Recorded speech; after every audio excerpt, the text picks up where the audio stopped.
going to call this regular meeting of the Board of Education to order at 7:03 p.m. Please call the roll.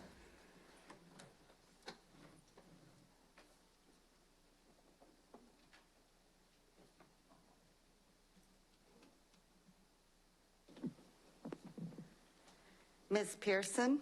Present. Mr. Rollins? Here. Ms. Muhammad? Here. Mrs. McCulloch? Here. Mr. Siegel? Here. Mr. Connor? Here. Ms. Stanford? Here. With 7 present, we have a quorum. Thank you. We'll now take a moment of silence, followed by the Pledge of Allegiance.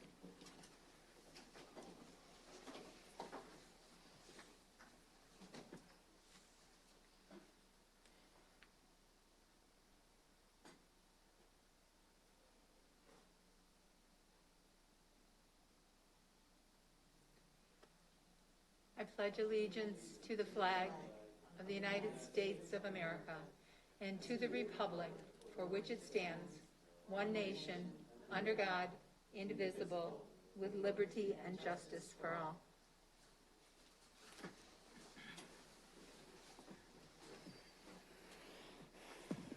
As we start each board meeting, it bears reminding that the mission of the Rockford Public Schools is to collaboratively engage all students in a first-class education for changing world. And before we go any further, I'd like to thank Connor Childers. He's working behind the scenes to produce the board's broadcast via YouTube, live stream, and Comcast Channel 20.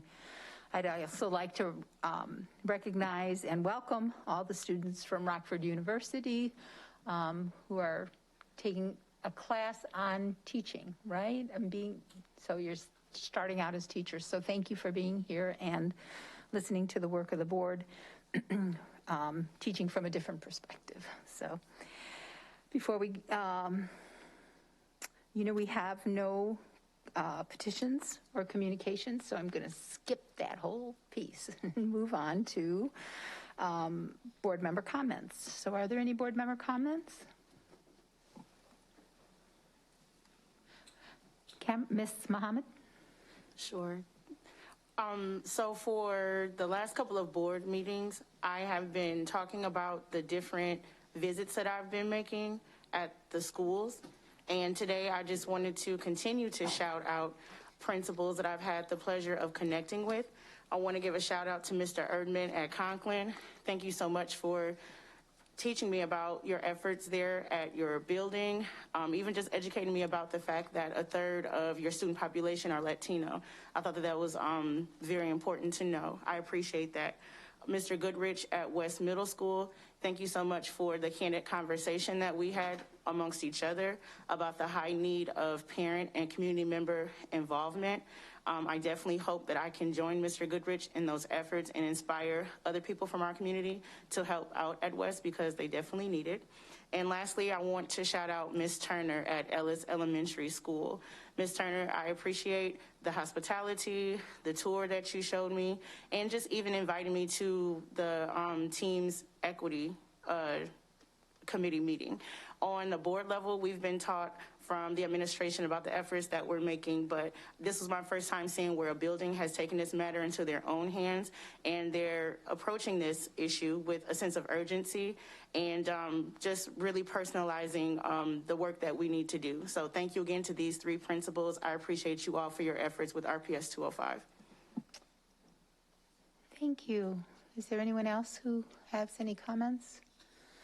All right, our next item would be superintendent's report. Dr. Giard is not here to give a report. Did he leave anything with any of his cabinet members to share with us? Okay. Moving along. You guys picked the right night. So we're on to follow-up items that proceeded through the internal external stakeholder relation committee, and I am going to cede the floor back to Mr. Siegel, because we were going to open conversation again and see if anybody had any additional thoughts. So please take that, Mr. Siegel. Thank you very kindly, and I'll go ahead and soak up Dr. Jarrett's time, so just add it on. First off, I want to thank Mr. Earl Dotson Jr. and his communication team, particularly Ms. Bayer and Ms. Kirschman, for their presentations last week. They stoked a lot of really enthusiastic conversation amongst the board, and I would like to thank the board for their contributions. Felt like that was a very substantive conversation that we were able to have. Are the slides available with the questions so that people can look at those on the screen? No. Because, okay. 5A. I think, Right, I'm thinking that we have a whole audience that is going to. Right. Yeah. 5A, look at that. we've got, But Yeah. because Connor is a wizard, he's making magic I happen. knew that it would happen. Thank you, Connor.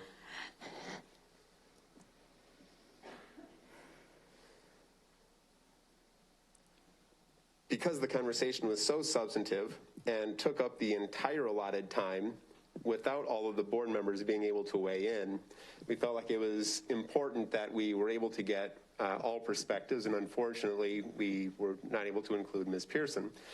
So would love to get her thoughts on this, and if anybody has additional comments they would like to make to further last week's conversation, that'd be great. Thank you, Mr. Siegel. So I am a native of Rockford. I graduated from East High. I attended Julia Lathrop, Washington Middle School, and graduated from East High School. I can't say that I was the best student, but I wasn't the worst student, and didn't plan to go to college. I was not necessarily, say, prepared, but I appreciate the teachers I've had at each level of my education in RPS 205. And I could name them name by name who impacted my life. So I really appreciate that. What they didn't know in high school, and I don't talk about it much, and this is why we should never assume or just think that students don't want to thrive. My parents were going through a divorce in my high school years, and it was a bit stressful. Needless to say, it reflected on my grades, and I had to write an essay to get into college. So while I never made the honor roll in high school, I made the dean's list in college. So that let you know just a little background of life dynamics and the things that happen to some of our students and what they may be going through that may look like they don't want. In terms of my opinion about RPS 205, so I remember the history to some degree, and I certainly don't hope or don't want history to repeat itself in any of the facets that was listed. I would say that we have some areas of opportunity that we can work on, and to really be able to walk out equity is important, and I've honed in on that many times. And I understand that there's dynamics that affect our teacher's salary, but I think that we could do better in that area and be more competitive, benchmark some other successful districts, and really let the salary of our teachers be attractive, specifically our new teachers. So we want to make sure that we don't develop a pattern of the shortage that we're faced with, whether it's with school bus drivers, lunchroom aid workers, whatever the case may be, to then face another problem with a teacher shortage, and our students suffer even more. In terms of is my opinion different than that of the community? Somewhat. So what I hear from the community is a lot about not so much as no communication, but the communication going forth in a timely fashion, such as the routes for our children to get to school, or something as simple as senior night and where it relates to how things changed at high schools. So 50%, I think accountability is very important, and 50% of communication is on RPS 205 and the community, because we have something in our hand that make it accessible to communicate. So the same efforts that we use to log into Facebook, we can log into RPS 205 website and obtain information that way. I think that lack of internal communication will definitely affect the external. So I can appreciate our communications department, and that every time I've called to ask questions in terms of a community information or needs, I was assisted in a very timely fashion. So I have no complaints, but there's always a room for growth. I think that, again, we can all be accountable in terms of the communication and making sure that imperative items that should be communicated in a timely fashion that really affects our students be taken care of in a very timely fashion. Lastly, what do you want Rockford Public Schools, the image of Rockford Public Schools? So a part of our mission is first-class education. And that is questioned if our students are really getting first-class education based on the outcomes that we see. So again, that's another area of growth and improvement. And I would like the image of RPS 205 to be not just equity in our school buildings, but equity in the administration building. I hear complaints of, not giving an opportunity, and I use to try to get clarity and understanding on information, then we have to be direct in our answer. So when I ask a question, how many African Americans or Latinos apply for a position, and I'm answered with, they don't have to put their demographics on the application, is not answering my question. So it's really important that as we grow in our district, that we be very clear and concise with the information that is asked, because it leaves a gray area for people to fill in. So when we talk around situations or give just enough information so we think, then that can create a problem, and it sends a message that we don't want to send. Our district have had a negative narrative for some time, and I am anxiously waiting for that narrative to change, and I think that it's going to take all of us for that narrative to change. In addition, the same standard that we hold our students, and this is really important, the same standard that we hold our students to, we must hold our school administrators and every employee that works for RPS 205. Because we don't want to discipline our children while it appears that school administrators don't get disciplined for their actions. So we want to work cohesively together in building our community and our schools, that we exemplify our mission. Lastly, it would help when we have an opportunity for our leadership of our school district to make those difficult decisions when it may not be popular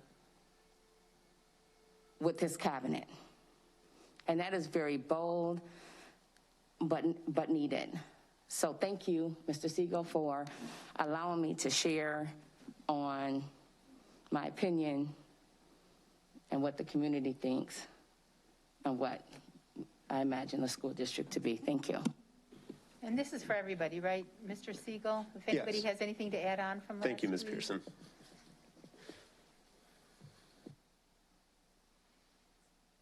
And so this was this one on image, right? And then, Connor, can you do your magic and pull up the other set of questions on the community relations? Thank you.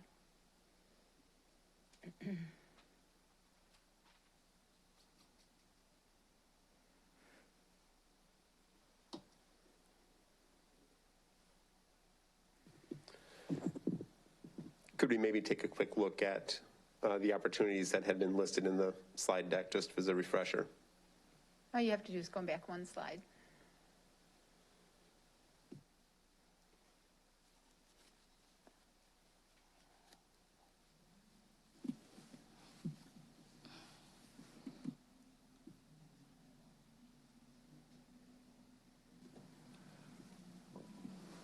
Ms. Pearson? Yes, so the opportunities, and I think that it's wonderful that we collaborate with organizations in our community. And I would encourage that we continue to build with those relationships. But let's not forget the smaller organizations that could make an impact in our community as well. For example, 100 Strong or Booker T. Washington Center, Washington Park. And I understand that some efforts have been made in those areas, but there are upcoming organizations that may not be as strong as some of the organizations that we partner with, but we want to be attentive to the community needs and kind of step out of the box a little and do some innovative things. Thank you, Ms. Pearson. Did anybody else want to continue comments from last week on our opportunities? All right. There will be a meeting, there is a meeting scheduled to synthesize the feedback that the board has provided. I am told that that meeting is scheduled for tomorrow. And then we are working on Ms. Stanford's inquiry about creating a volunteer database for board members to see what other opportunities are available. Again, thank you for your participation in last week's workshops, continuing this forward tonight. And we look forward to your valuable input during our workshops at the next Committee of the Whole in November. Thank you. Thank you so much. We're now on to action items that proceeded through the Performance and Monitoring Committee. And we have item 6A was the Auburn Kappa Theater Trip, the Edinburgh Fringe Festival, that was presented by Dr. Saltis on behalf of Auburn Kappa program. Is there a motion and a second to approve the Auburn Kappa Theater Trip, Edinburgh Fringe Festival? So moved. Second. Thank you. Any discussion? Any further conversation? Mr. Rollins? Yeah, so I've been thinking about this. I'll support it, but not without some trepidation. So we haven't done something like this for the whole time I've been on the board. So we're sending kids to a different country on an official school trip, which means anything goes wrong, we're officially responsible. And since we haven't done it before, I just want to make sure people have given some thought to making sure we've done everything that we should do. So, and this is sort of a joint question for whoever's here. I'm looking over at Mrs. Saltis and Ms. Goldsmith. Like, are we like asking the students to sign behavior contracts? Are we asking the parents to sign contracts, behavior contracts and expectations? Are they signing releases? You know, you go with any kind of a tour group, you sign like releases up the wazoo. are we having the kids sign releases? I noticed that, you know, somebody has signed a document that says we will have a certain adult to student ratio. Is somebody overseeing that to make sure we in fact have that adult to student ratio? All of the agreement is through World Strides, which is it's really a company, and I think, I'm not sure why it's a school-sponsored event other than that we are using fundraising throughout the year. I think that's really the difference compared to other international trips that happen. Ms. Goldsmith might be able to respond to that, but there's insurance through World Strides, and there are a lot of papers that are signed for World Strides as well as. So World Strides protecting itself. Who's protecting the district? Correct. I mean, if the board is voting on this, this is an official, some sort of an official event.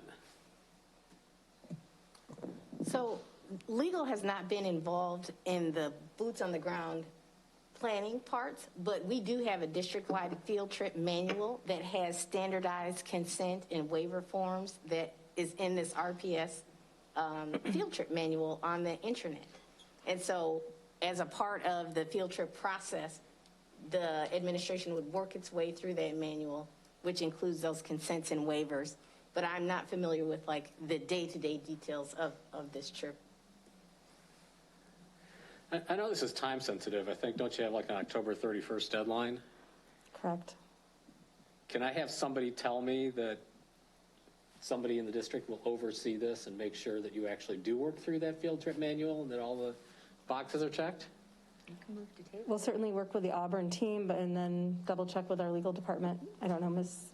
Goldsmith, if there's anything else you'd require?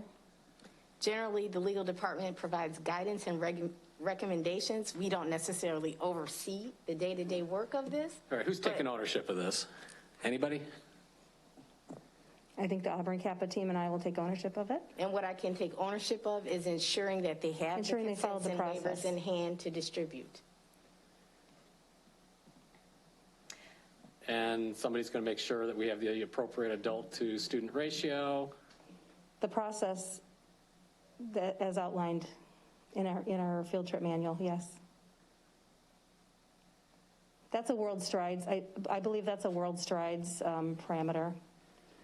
It's a World Strides parameter, but what I just read is that the principal's signature indicates that all chaperones attending the requested trip were verified not to be listed, registered as sex offenders, and the appropriate chaperone-student ratio was implemented. So one of our employees is certifying to World Strides that these requirements are being met. So that's one of our employees. I will double check and I'll email you about that. It would either be Mr. Gates or Ms. Lutke at Auburn. But somebody's going to do it. And that's part of our regular field trip procedures. Anyone attending a field trip, even if it's local, has a background check, et cetera, required. Anyone who's in our schools or on field trips. All right. I think it's a wonderful opportunity, but, you know, we're now in the stream of liability here, and I just want to make sure we protect ourselves. So to be clear, your questions are about overseeing the process, making sure that the person who signed is fulfilling what you're seeing in our field trip manual? Well, I went beyond that. I want to make sure that we do everything that we're supposed to be doing on our end to protect ourselves, the district. And it sounds like, I didn't know this, we have some sort of field trip manual, and so somebody will make sure that we follow all those procedures. All right. Mr. Connor? You know, sometimes, Mr. Rowlands, you make things too easy for me. Now, who's going to guess who the lawyer is in the room? And who's going to guess who the arts music student was in the room? So I, as a board member, I'm totally in sync with all the concerns, but as somebody who went to music school, I got to say that I'm excited for the ability for our students in the Kappa program to do some practical implementing of their skills. And there's nothing like having to produce something that really makes that happen. And the only thing that I said to Dr. Saltas last time, and I know I was given reassurances, but to everyone is, are there going to be like opportunities for other groups?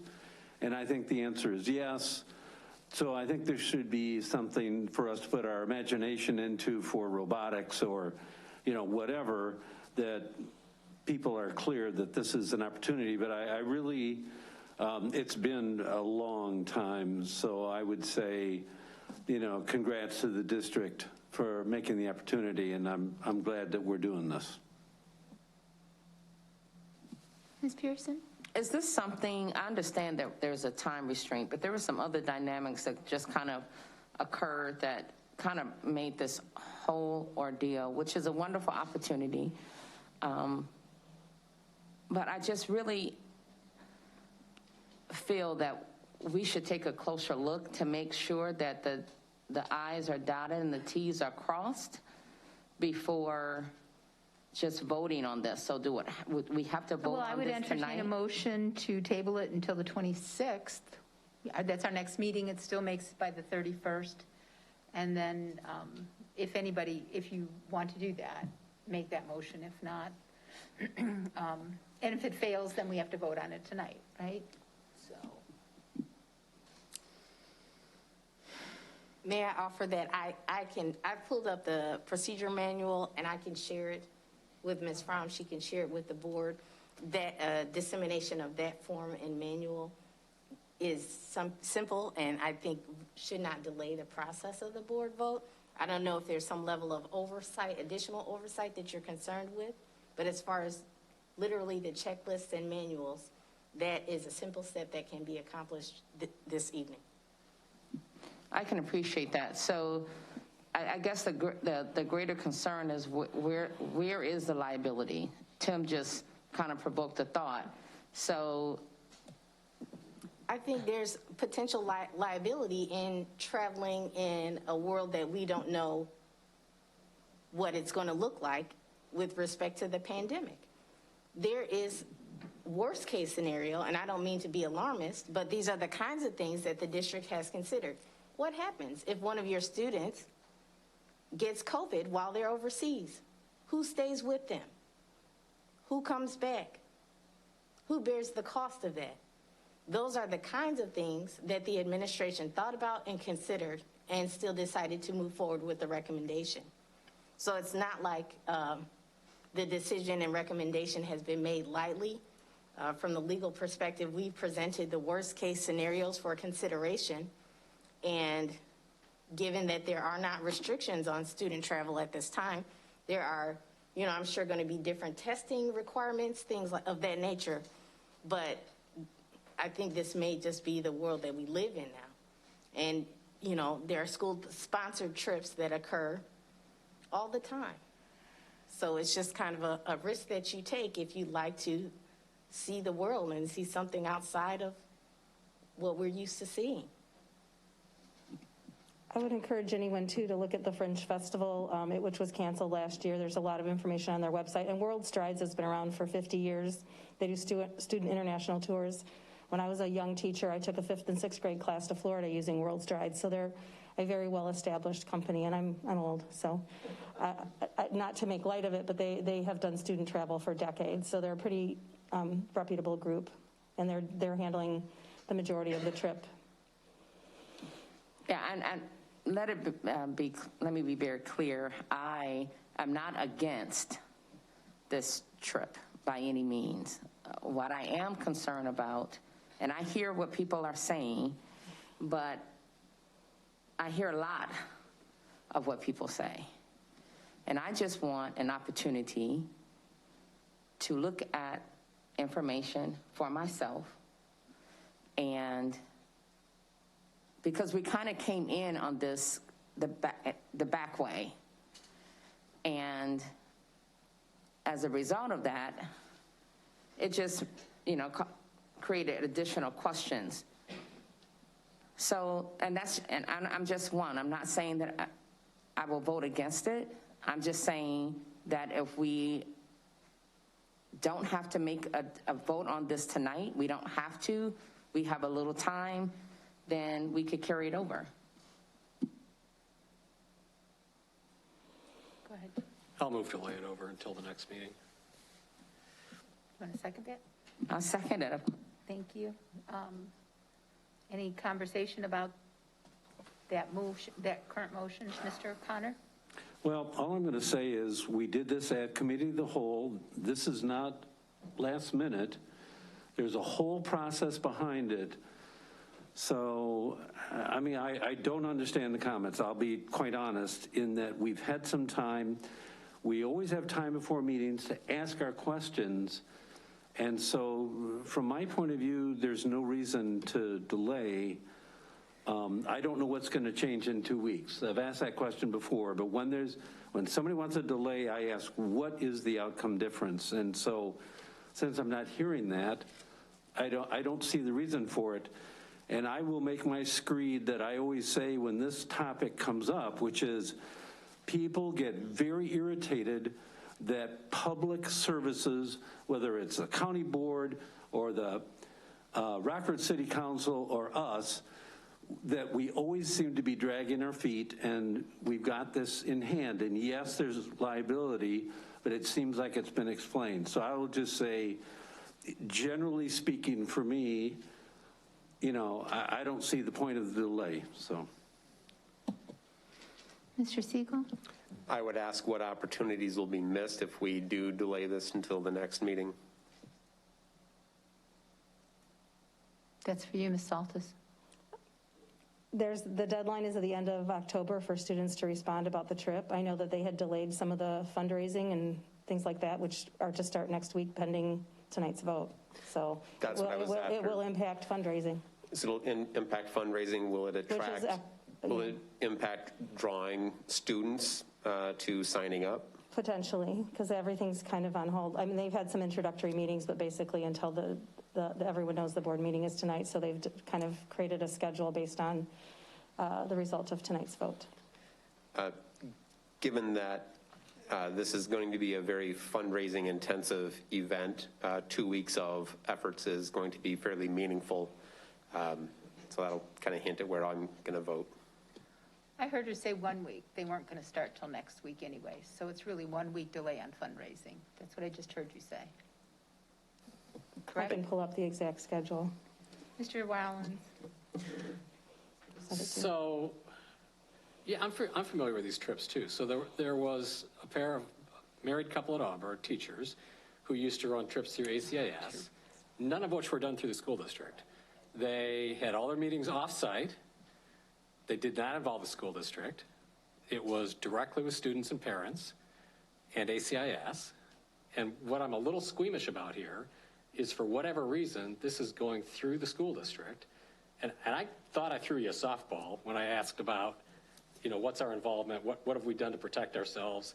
And I got a little squeamish with the answer. If this were, that's what I'm trying to get at. Why is this coming to us? I think it's coming to you from an equity perspective, in that for those field trips, the only people who could go were the students who could afford it. We did fundraising. I can't necessarily speak to that, because when I met with the young lady in legal approximately 2 years ago about one of the trips, she did not discuss with me fundraising or the opportunity for all students to be able to attend. Somebody asked what the risks are. You're taking 20 to 30 high school students to Scotland. I mean, what could go wrong? And I'm speaking from a little bit of experience, because I'm aware of those ACIS trips and things went wrong. And the school district had no involvement in those trips. So. Can we tell them that you attended one? You can tell them, sure. So, you know, they're fun times, right? But I guess I'd just like to hear a more complete discussion of what our risk is and what we've done to make sure that we've limited the school district's risk. I don't doubt that World Strides has done an excellent job of limiting their risk. What have we done to limit our risk? You know, can I just jump in really quick here? I don't think that there's any reason for the kids to delay their fundraising, okay? I'm not saying that at all. What I am saying is there are things that we are well overdue on voting on subject matters where there is not clear and concise information, is all I'm saying. And it is unfortunate that will be a little bit of a delay, but a delay does not mean a denial. As a board member, I would like additional information in addition to what was previously discussed. That's all I'm asking. Of course. I'm just going to weigh in and say that if board members need further information, I think it's only fair to give them that opportunity. It sounds like it delays it really just a week.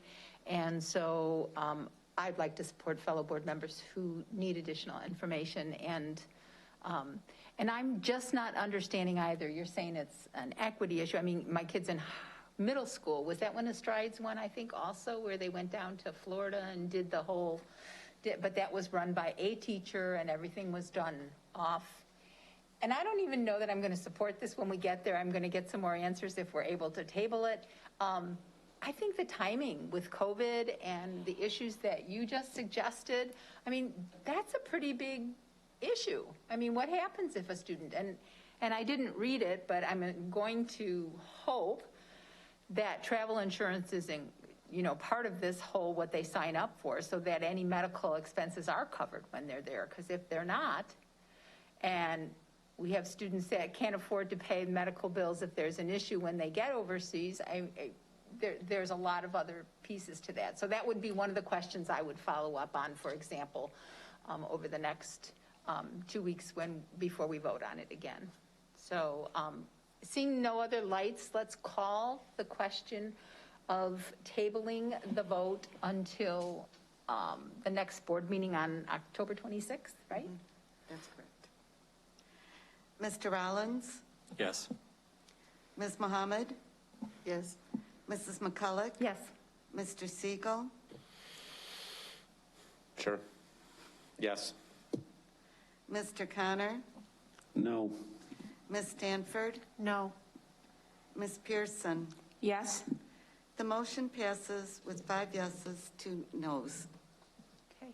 I would encourage board members over the next 2 weeks to read more, take another read through, send any questions to Ms. Saltas if you, or to legal. And when this comes up for a vote on the 26th, we can continue this conversation and say whether or not our questions were answered or we still have concerns and vote accordingly. So, thank you. So then we move on to any follow-up items for performance and monitoring? No. No? Okay. Thank you, Mr. Connor. Correct. All right.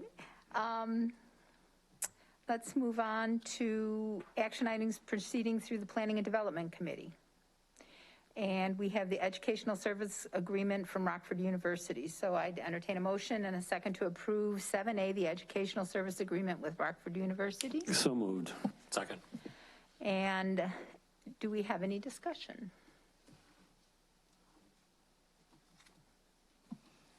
I don't really have anything to discuss, but I did ask at last meeting if we had a breakdown of the demographics of the cohort that's currently in this program. Just curious if we have that information available tonight. I apologize. We do not have that information available tonight, but I can get it for you quickly through email. I appreciate that. Yes. And I also forwarded the inquiry on to Ms. French earlier today. So that'll be shared with the entire board, correct? Other questions? I have some questions. I don't see any other lights, so I'd like to just take a moment because I took a further look at the PDSA on this, and one of the questions I have is why under the scale of impact it says that it will impact 50 to 75% of the high schools. What does that mean?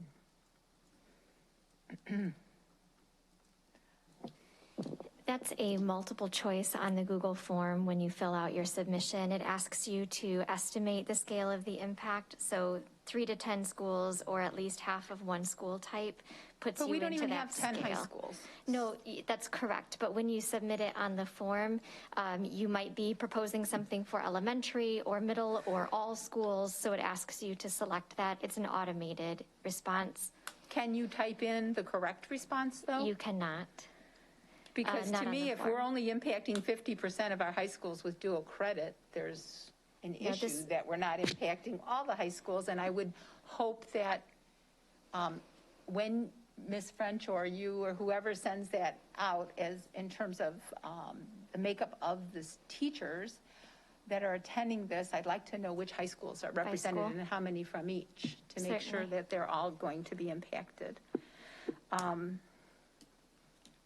Also, that scale of impact obviously grows farther if we have those other 2 spots filled that were originally filled with elementary teachers.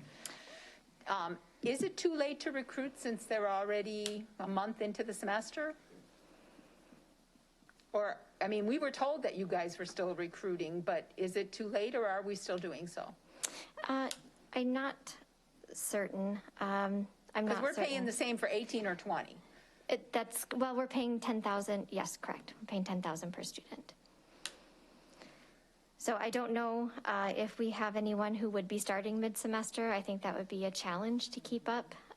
However, you have 18 hours within 1 year. So starting in the second semester, you could at least pick up a couple of classes in the second semester. Okay. I did ask that question at the Yes. last board meeting, and I was told you were still recruiting, and so my question. Yes. And I was told yes, but now I'm being told no because it would be hard to start mid. I'm going to assume that if you were recruited at this point in time, you would be starting in the second semester to take those 2 courses. There's a blank on step 2. It says there's no training or support for staff. It's just totally blank on that line. I don't know if they just didn't fill it out. Also, under the cost, your cost estimate was $200,000, and now you're coming to us for $400,000 minimum and up to, what was it, $800,000? Correct. It's $200,000 per year. And the life of our partnership is up to $800,000 over the course of 4 years. 3 years. 3 years, apologies. So the total estimated cost of the PDSA is not $200,000, it's $800,000 over, no, 3 years times 200 would be $600,000. I mean, and I understand it's an estimate, but 600 and 200 are pretty different. So if I'm going to read these, it would be nice that they are correct. So if a teacher drops out mid-program, I mean, we talked about what happens if a teacher leaves the district. You know, they owe us 3 years or whatever, and they'll have to pay us back over the course of that. But what if they drop out mid 18 hours or whatever, or they fail? The cost is prorated for the courses that they did take, and they would owe that money to the district. Okay, even if they don't finish, all right? Correct.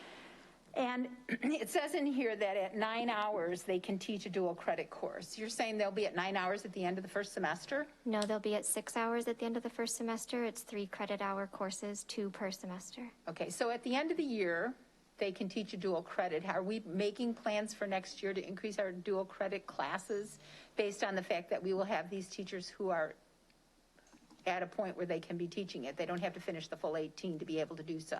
Yes, that's correct. So we would know our student enrollment and needs by January based on our master scheduling timeline. Our teachers would they would end their courses with at least 9 hours by May, setting them up to meet the student demand in the following semester. Okay, but we have to know that we're putting them in the catalog by January. We've already completed the catalog, and we have offered dual credit. It's in the print shop now to be delivered to students. Thank you. My last question is actually for legal. The contract is dated August 1st, 2021, and we're voting on it tonight. So in the past, when that's happened, I mean, it's supposed to be dated the date we're voting on it. Is that not true, or are we within our legal bounds to do so? Sometimes we do have agreements with effective dates that predate the board approval, and that doesn't necessarily mean that they've been implemented. For example, we may have a software agreement that has been submitted to the district in July. So its effective date is July, but the terms or services to be rendered are in September or October after board I approval. totally get that when they're ahead, but they've already Yes. started this. This is August, and now Yes. we're in October and voting Yes. on it. So it's been made clear to everyone, all of the administrators in the district, that there is a contract review process and that legal is to be provided the contracts before they go into effect. We make every effort to call out and pull out those agreements that are skipping the process. All I can say is that to the degree that there's trust required, sometimes we're trusting that the administrators are adhering to the process. My question is even- only, is it legal for us to have that contract date on there when we're voting on the contract on October 13th? Yes, because a Okay. date of entered into can predate the date that the board votes on it. You're talking about the Yes. August 1st. Okay, thank you. Anybody else have any questions on the RU pathway? Seeing none, I'll ask the coordinator to call the roll. Ms. Mohammed, Yes. Mrs. McCulloch, Yes. Mr. Siegel, Yes. Mr. Connor, Yes. Ms. Stanford, Yes. Ms. Pearson, Yes. Mr. Rollins. Yes. The motion passes unanimously. Are there any other follow-up items from the committee of the whole? No, they're not. Thank you. We're now on to the consent portion of our meeting, including items previewed by the board committee chairs during the committee of the whole. We have, hang on, let me see how many. I'm going to read the list of consent items and look for a motion and a second to approve those. So we have A, payroll, B, accounts payable, C, purchase orders, D, the IFB 2210 Page Park School Asbestos Abatement Project, E, IFB 2213 Stiles School Asbestos Abatement Project, F, Architectural and Engineering Services Contract and Bellis Firm of Architecture for the Sterling Holly renovation Phase 1. G, Architectural and Engineering Services Contract with Bellis' Firm of Architecture for the Lincoln Middle School roof replacement. H, the recurring approval of school-wide Title I plans. I, the recurring contract with Dreambox. J, and that is on behalf of RISA. J, the recurring contract for extended day services with NIU with Dr. Hsu.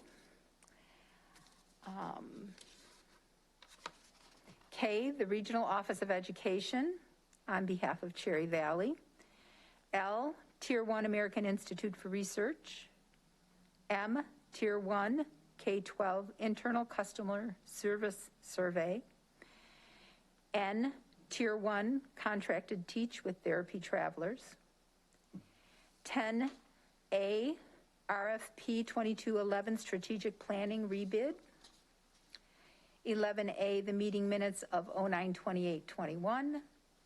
B, the contract purchase orders. C, the memorandum of understanding with ASME Local 3210, Council 31, which is the nutrition services. D, hiring incentive for recruitment of nutrition services employees. E, memorandum of understanding from ASME Local 692, Council 31, paraprofessionals. F, the hiring incentive for recruitment of paraprofessionals. G, the hourly rate adjustment for registered nurses. And H, the Freedom of Information log. So a motion and a second to approve those consent items? So moved. Second. Thank you. Any consent items board members wish to have pulled for separate consideration? Mr. Rollins. 9N.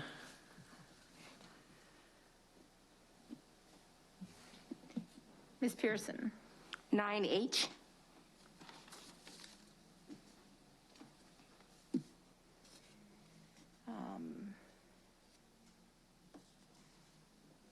Yes, Ms. Mohammed. 9M. M as in Michael. Yes.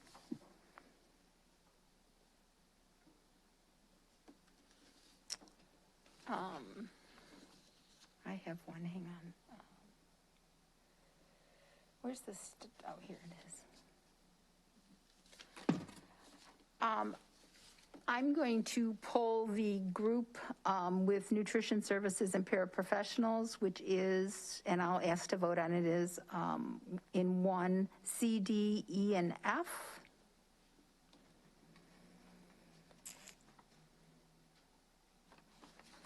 And we have M and N. And 10A.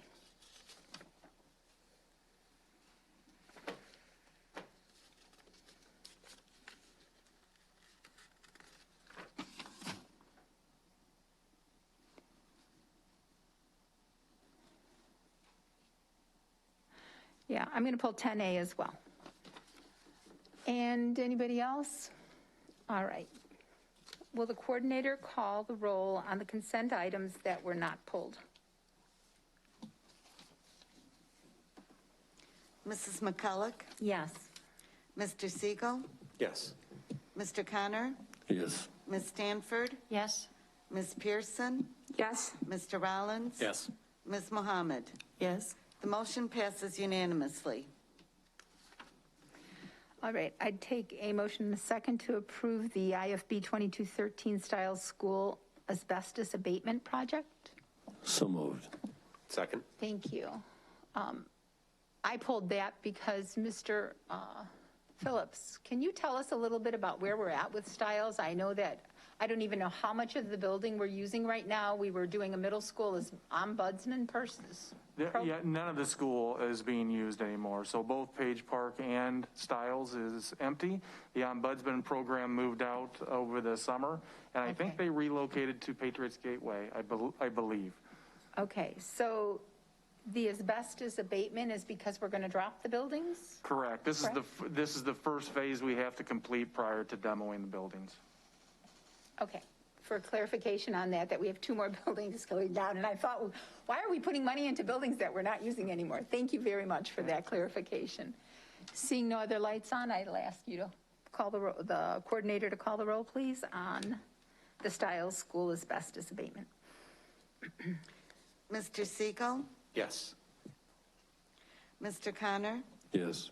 Ms. Stanford? Yes. Ms. Pearson? Yes. Mr. Rollins? Yes. Ms. Mohammed? Yes. Mrs. McCulloch? Yes. The motion passes unanimously. Item 9H, the recurring approval of school-wide Title I plans. I'll take a motion in a second. So moved. Second. Thank you. Discussion? Ms. Pearson? Yes. So I pulled this just to make a statement. First of all, does anyone here that can speak on the utilization of Title I funds? Potentially, depending on the question. Okay, so there's many, based on the information, and I'm still reviewing that, I think it was Dr. Wolf sent me, on how the Title I funds can be used. And I understand that it is at the school principal's discretion how the title funds are used.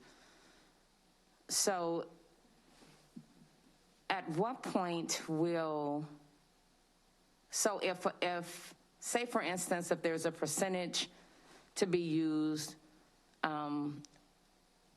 for equity, or if they want to cover the expense of certain needs of students that say that they don't have a IEP, who then makes a decision to help the principal better utilize the Title I funds? I can answer that question. Thank you. You're welcome. It's a collaborative effort. We offer support in a couple of different ways. One way is through technical assistance that happens regularly on a monthly basis, actually, if there are supports needed in just navigating the process of using Title I funds. The other would be through the the structure of our school supervision. So the school supervisor, working in partnership with the principal, would actively review the school improvement plan, asking, are we meeting our goals and are our resources aligned to our needs? On an annual basis, principals are asked to create a theory of action, which basically says, here's the problem. We believe that if we do the following things, then we're going to get the following results. And then the rest of their budget planning process is aligning their resources, whether that's local funding or grant funding, to those strategies to solve those problems. So whether it's on a technical basis, a regular check-in kind of coaching and supervision basis, or in the annual year-long planning, there are various levels of support. So in this collaborative effort, have there ever been a time where you identified that additional Title I funds could have been utilized for a specific school?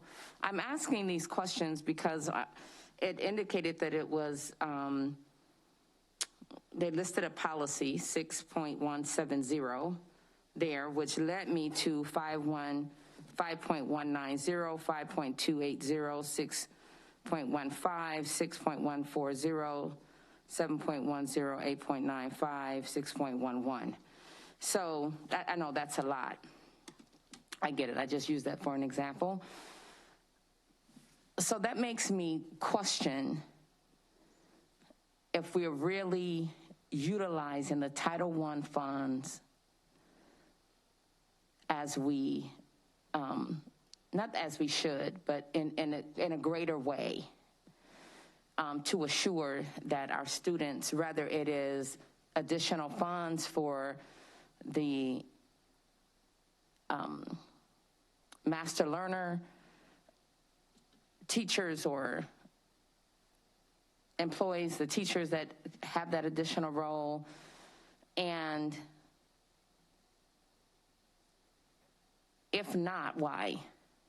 If we're not utilizing it to the very max that we could, why? Because when I look at budget information, Title I funds can be used for anything, well within certain guidelines. Yes, I get that. And so it's just a question, and it has been brought to my attention in the community as well.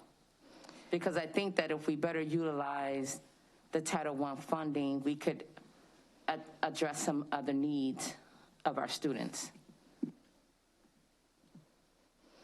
I'm not sure. I think, I guess I would just go back to my response that happens between the principal supervisor and the principal in monitoring that school-wide plan on a regular basis. But I do understand your point, and it is well taken, that we want to ensure, of course, that these dollars are in service to students and helping them get everything they need to be successful. Thank you.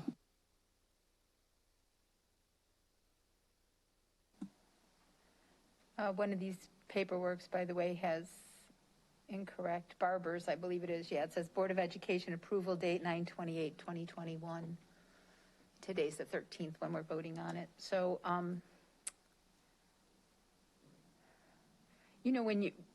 thanks for pulling this, because as you read it more closely, to me, the idea that Kennedy is going to, the goal to increase by 10% annually in reading and math is measured by grade level proficiency norms published. That's annually, because this goes through 2024, what they're putting in place. I'll look forward to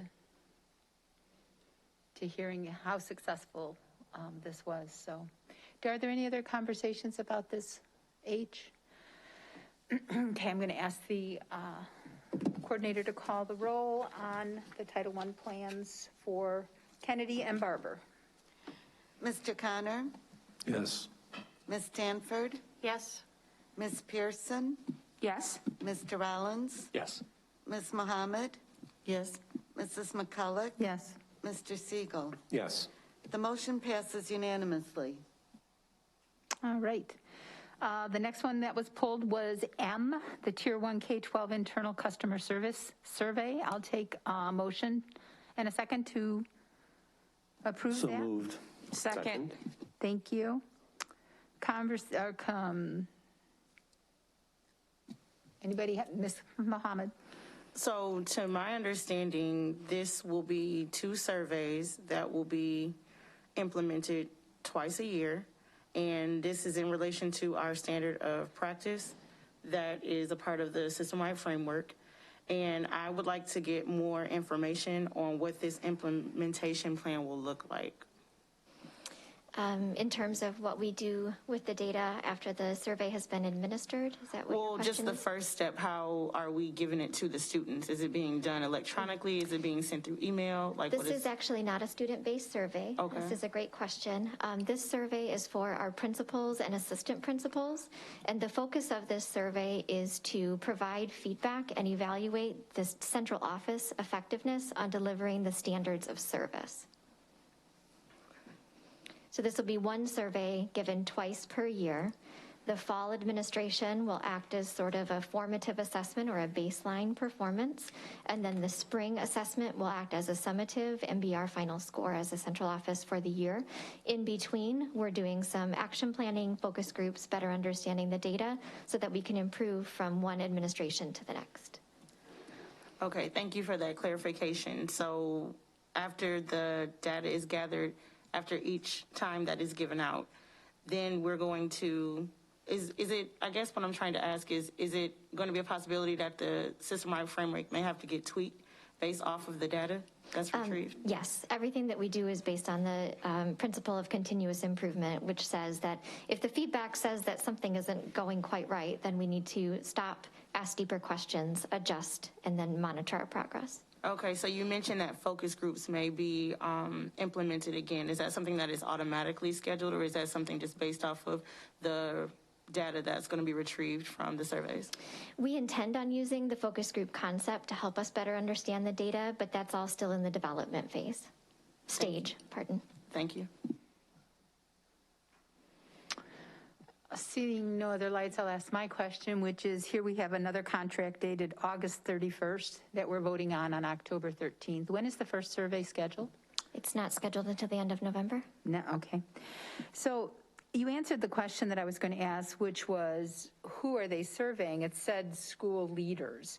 And we're looking at standards of practice, which is what the schools are offering students, which to me is what the teachers are offering students. And there are no teachers involved in the survey. And it's also considering the standards of service, right, which is what central office is offering to support. Is there a reason that we don't have input from the teachers on this? This survey, I think it's the context of the response under B as I read it. It should say that the system, which is the standards system, consists of the standards of practice, what schools are offering their students, and then it should say standards of service, what the central office is offering the schools. And this survey is only designed to measure the standards of service. It isn't designed to measure the standards of practice. So it should say that, and it doesn't. It should. You're correct. And how many administrators or leaders do we expect to survey? I believe with all of our schools, principals and assistant principals, we're roughly 120, perhaps a few more. So $32,000 for 100 and some, for a survey for 100 and some people. That's the industry standard, I take it? I can't comment on that. I don't know that I'm familiar with the industry standard. Okay. And it's $32,000 each time we give it? It's $32,000 per year, so that would be, $16,000 per administration. Okay. Thank you. Anybody else? Ms. Mohammed? Yeah, just out of curiosity, is there other alternatives for surveys, or like how do we come up with this actual, with the K through 12 Insight? That's a good question. We have an existing partnership with K-12 Insight. They are our survey administrator for the employee engagement survey and the school quality survey. So we're adding to that existing contract, and the survey will be custom designed for the questions that we ask. Thank you. Seeing no other lights, I'll ask the administrator to call the roll on the K-12 internal customer service survey. Ms. Stanford? Yes. Ms. Pearson? Yes. Mr. Rollins? Yes. Ms. Mohammed? Yes. Mrs. McCulloch? Yes. Mr. Siegel? Yes. Mr. Connor? Yes. The motion passes unanimously. Thank you. We'll now consider N, the Tier 1 contracted Teach with Therapy Travelers. I'll entertain a motion. So moved. Second. Thank you. Thank you both. I appreciate that. And Mr. Rollins, you pulled it. Please, do you have any? Yeah, I just wanted to highlight what's going on here. So we apparently have 20 special education vacancies. So those of you who are sitting in the audience, special ed, that's job security if you're interested in going into special ed. And as a result, we're going to, through a staffing agency, pay the staffing agency $100,000 for 37 and a half hours per week for the remainder of the school year, which of course is significantly more than what we would actually pay our own teachers. So I know Mr. Zedeker is not here and there's nobody from Human Resources here, but, oh wait. Hi, my name is Jessica Grafey. I'm the new interim director of special education. So do we have any sort of a plan in place to be recruiting for special ed? We have been working on that. We've been going to recruiting fairs such as NIU and other places. I assume this shortage is not just in this district. It's probably something that's It's nationwide right now. Yep. All right. And you can't answer this, but like if we had a shortage of a physics teacher, could we go to a staffing agency and can anybody answer that? Can we get a physics teacher from a staffing agency? I think even staffing agencies would have a hard time finding physics teachers right now. The number of college students who are completing physics programs has plummeted in the last about 15 years. But that answer, I guess, would in reality be a strong maybe. Okay. All right. Well, that's the only reason I pulled it. Well, I had a couple questions on that one too, surprise. The contract calls that we are going to employ rehab therapist associates. It doesn't say special education teacher. Are we hiring teachers or are we hiring a rehab therapist associate? The Therapy Travelers is the name of the business. No, I know that. Okay.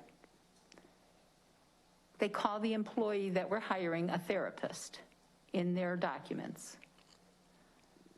I have no comment to that. You have no what? I have no comment to that. I'm sorry, I have a sinus infection. That's okay. Which No problem. No, document? and masks make a difference. Ms. Chapman? Which document are you looking I at? was looking at their contract. Also, the contract says it's billable at $79 an hour, and our executive summary says it's billable at $78 an hour. Which is it?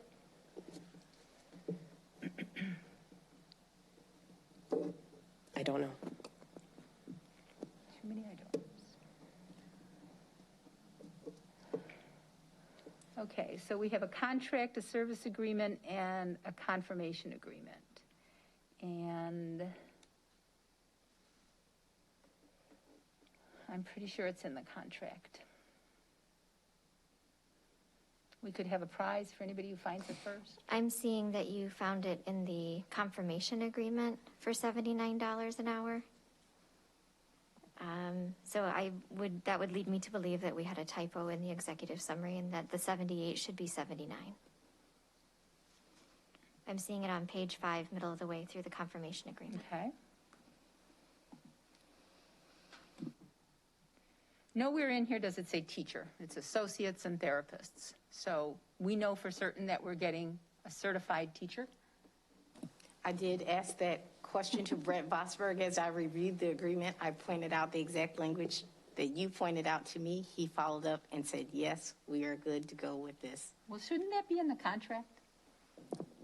I mean, shouldn't it state what we're asking for, not just the standard terms of contract, and that's the words they use?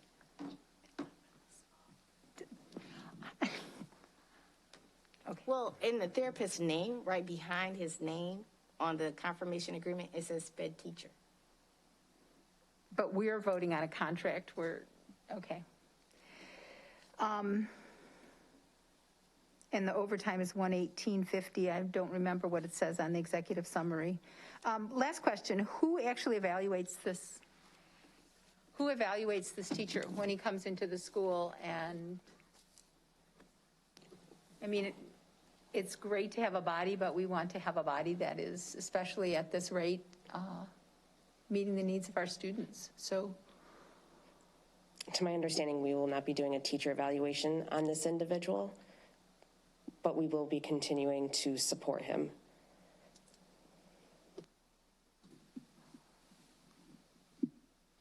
Anybody else have a problem with that? Ms. Pearson. I must say this is a little concerning. And this is an example of not necessarily receiving clear and concise information. So I think it is important that, and I understand that, you know, we have a desperate need, and we want to be careful that that this teacher, therapist, whichever the case is, have all the certifications and everything that is needed to assure that this is what we are agreeing to. So you do understand that the gray area that this is when there's not clear and concise information. The greater question is, what do we do about it? Well, probably what we usually do, we vote on it, and then it just keeps going, and then we have inconsistencies the next time, and we say, please don't do that, and then they're there again.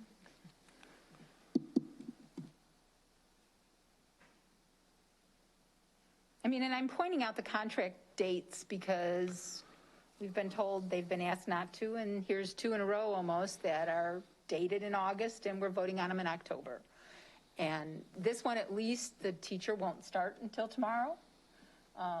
That was clear, you know, in the paperwork.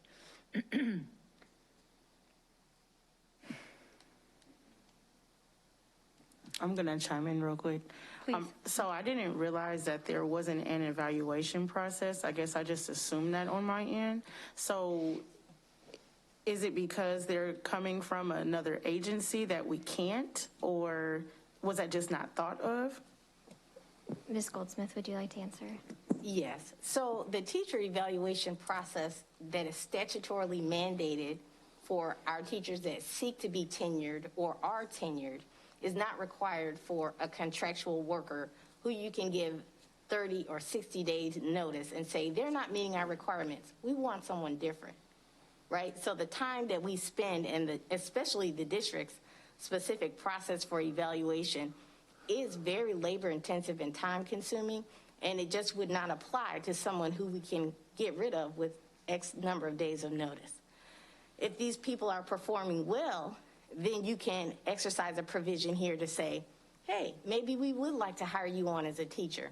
And after X number of days have passed and the contract is done, you might seek to hire them on. As far as the contractual relationship, I think we are at a point where some people do prefer to receive the higher rates of being a contracted employee than the district rates with the benefits. I think it's a personal choice that people are making based on the number of contract employees we're seeing. Thank you. I think that conversion fee is like 35%. Is that what I read? Yeah. Yes. I'm sorry, Ms. Mohammed, were you done? Mr. Connor had a question. Well, looking at the contract, although it does use the word therapist, I think the term that I picked up that it uses throughout is associates. So I think, if anything else, if we want to have somebody from there maybe sign and say that title, rehabilitation therapist associate, which I assume is their language, means a teacher, then we can add that. I mean, because isn't it typical of contracts that you have a definition part and you can define your terms so that you understand them. So if there's a question on that, that would seem to me to be something we could pretty simply do. And at paragraph 2A, it indicates that therapy travelers will refer qualified candidates. So if they sent over to us a kindergarten teacher and we were looking for a ELA teacher for high school, we would say that is not a qualified candidate for us, and we would not sign the confirmation agreement accepting that person. And in addition, I would just like to point out on page 6, paragraph 6, under dismissals, it does say that the school can make an attempt to rectify an issue, including a notice in writing to therapy travelers, outlining whatever the issue is at hand so that the associate may modify behavior through counseling coaching by therapy travelers staff. If it's not resolved, then of course things would escalate. But there is language in the contract to address the evaluation and poor performance issue. Which is not the question that I asked, and that is, I do understand that we have the ability to part ways, so to speak, but if there's not an evaluation or an evaluator who in the building is determining whether or not they are meeting our needs and doing our job, I wasn't talking about a full Danielson evaluation. No, that's the assistant principal. Who is overseeing their work to make sure that they're meeting the needs? Mr. Kuligowski is the assistant principal at Kennedy who has shepherded this process and would be this teacher's support on a daily basis. And Brett Vosberg is also named in here as a contact. So it seemed to me that together they would be assessing whether or not this person were. So I apologize by using the word evaluation as that there was a misunderstanding on that. All right. Any other questions? Coordinator, please call the roll on the contracted teach and therapies travelers. Ms. Pearson? Yes. Mr. Rollins? Yes. Ms. Mohammed? Yes. Mrs. McCulloch? Yes. Mr. Siegel? Yes. Mr. Connor? Yes. Ms. Stanford? Yes. The motion passes unanimously. See, that's how we do it. We did again. The next one is 10A, which is the strategic planning rebid. Can I have a motion and a second? So moved. Second. Thank you. I just actually pulled this up. We talked to it briefly, and this was my poll because the bids were so skewed. And the question is, are we getting the same thing for $62,000 that the $355,000 bid is? I mean, why are they so far apart? Do you have some information for us? Different firms can price different things based on how they do their business model. You know, some firms price a whole lot, and their business model is based on years in business and particular expertise, and they're selling their people in a different way. Some people are selling a process that they can operate at much lower costs and much lower profit. I can't know specifically, as each company operates differently, but that would be my best guess as to why there's such a disparity. And there's a lot of different people in the market, so there's not really just like two firms driving down prices. People can pretty much charge whatever they would like if they can get somebody to pay for it. And frankly, I think a lot of people don't bid this out, and that's how they do get some of those, some of that business. When People don't, you mean districts source don't bid out their strategic planning? A lot of consulting work is not bid out, but we do that here, which allows us to see that variance in pricing when what is offered for it and make that value-based decision when we evaluate them. Okay. We have 119, 185, 62, 147, 355, 222, 103, 105, 173. I'm doing that for you guys, for the audience, because you're not probably looking at this. And that, but we also did an interview. Yes, we interviewed four firms. And this time we interviewed four firms the first time we went out to bid as well, so 8 total interviews. So it's a compilation, and they had the highest score out of the ones interviewed. Correct. So, I mean, that's all really positive. It just seems like they're probably kicking themselves, but okay. Please call the roll. Mr. Rollins? Yes. Ms. Mohammed? Yes. Mrs. McCulloch? Yes. Mr. Siegel? Yes. Mr. Connor? Yes. Ms. Stanford? Yes. Ms. Pearson? Yes.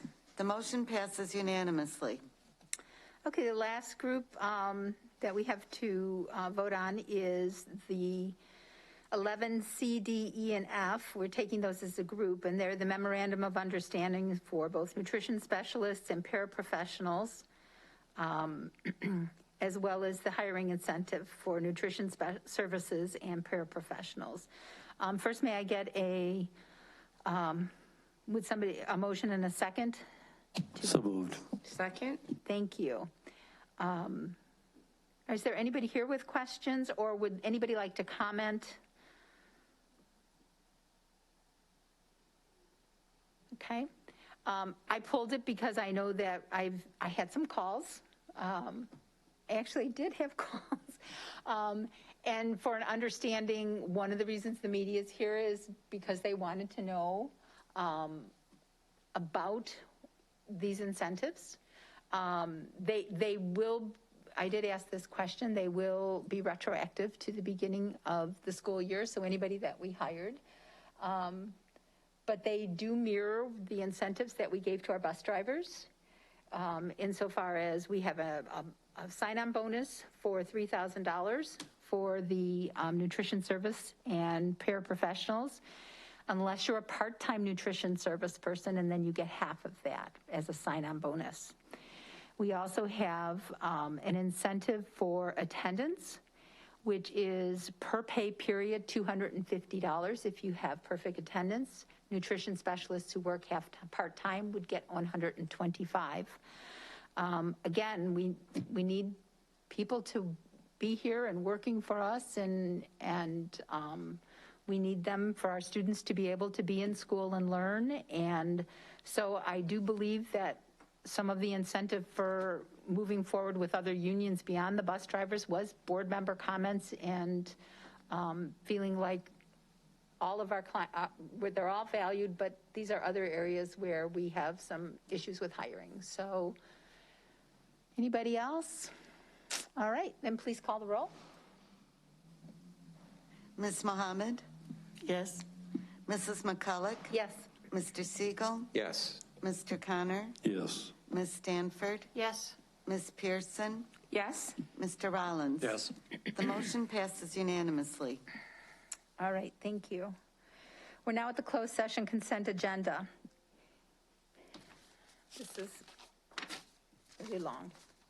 Here we go. So, A, notice remedy of Shanna Alex.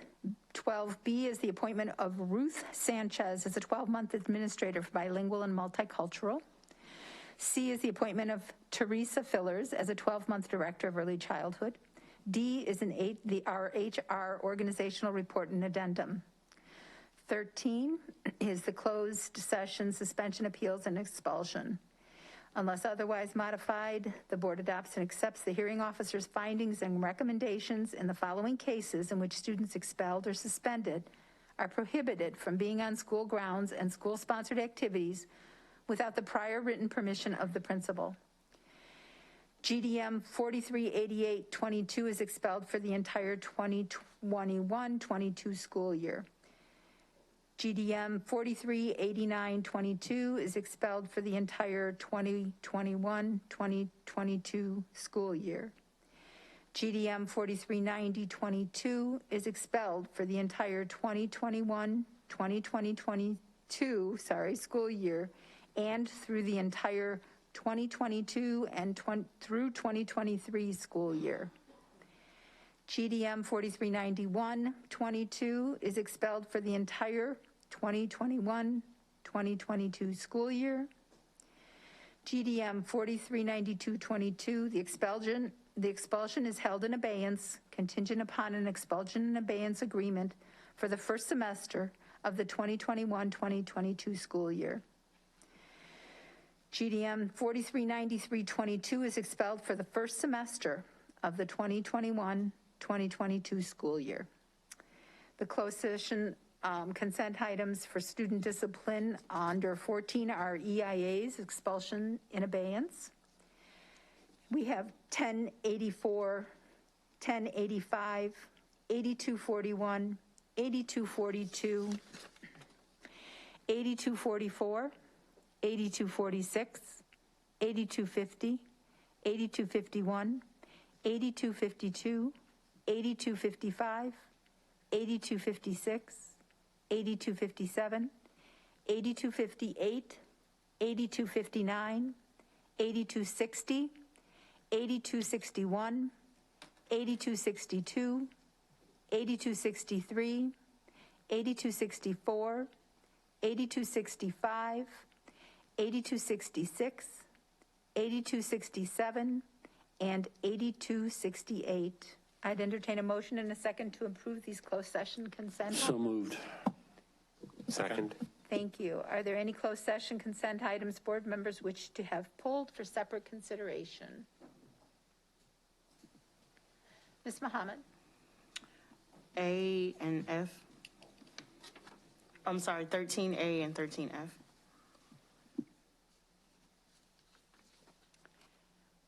All right. So please call the roll on the approval of the closed session consent agenda items. Did I miss one? Oh, I apologize. Thank you. Ms. Pearson? So 13.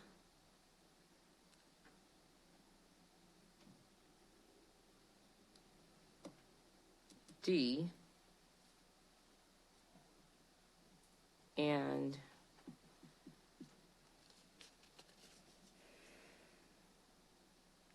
I think A is already full, right? Correct. Mm-hmm. Thank you. You bet. Apologies for not seeing your light. No worries. But I will take then a motion and a second to approve those not pulled. We already have a motion. And a second? Okay. Sorry, we're going back then. Yeah, There can be no discussion on closed session items, so I'll ask you to call the roll. Okay. Mrs. McCullough? Yes. Mr. Siegel? Yes. Mr. Connor? Yes. Ms. Stanford? Yes. Ms. Pearson? Yes. Mr. Rollins? Yes. Ms. Mohammed? Yes. The motion passes unanimously. Ms. Pearson and Ms. Mohammed, shall I take 13A, D, and F as a single vote? Or do you want them voted on separately? It's fine to put them collectively. Together? Is good? Correct. Okay. So I'll take a motion and a second for 13A, 4388, D, which is 4391, and F, which is 4393. So moved. Second. And again, no discussion. I'll ask the coordinator to call the roll. Mr. Siegel? Yes. Mr. Connor? Yes. Ms. Stanford? Yes.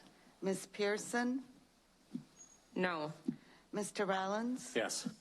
Ms. Mohammed? No. Mrs. McCullough? Yes. The motion passes with 5 yeses and 2 nos. All right. Other business, new business, agenda recommendations. Do any board members have any agenda recommendations?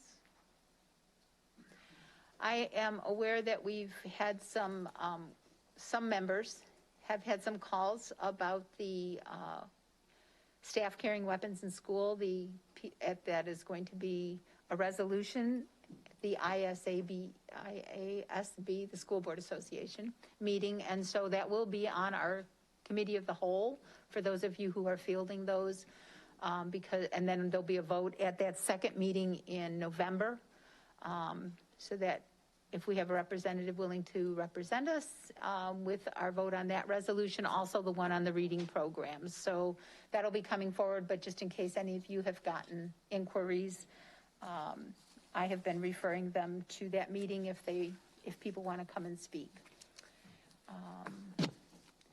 So seeing no other business before the board, I will be happy to, oh, I'm sorry. Ms. Goldsmith? Yes. With regard to the action steps and Dr. Jarrett's absence, I want to make sure that the administration is leaving with this to-do list. Thank you. Can I please make my best effort to recall what we are to do? I think we'd all appreciate that. Okay. All right. With regard to the Edinburgh trip, we need to follow up, Ms. Saltis and I, on what kind of insurance students have, what's been done to limit risk, et cetera. That is a task for Ms. Saltis and I. And then with regard to the Rockford University Services Agreement, Ms. Detman, it's my understanding you're going to work with Ms. French to get the data on the demographic data and on whether all schools are impacted. Does that summarize it all? Did I miss anything? Which schools are impacted, and the piece on the recruitment of, or what's going to happen with the other 2 open spots. And I would suppose that we'll let them finish out and not impact the next year's cohort, but yeah. Anybody else ask for anything else that wasn't on that list? No? All righty. Did I get a motion yet? No. Okay. So moved. Second. Thank you. All in favor? Same sign if opposed. Thank you. Good night. We adjourn at 8:33.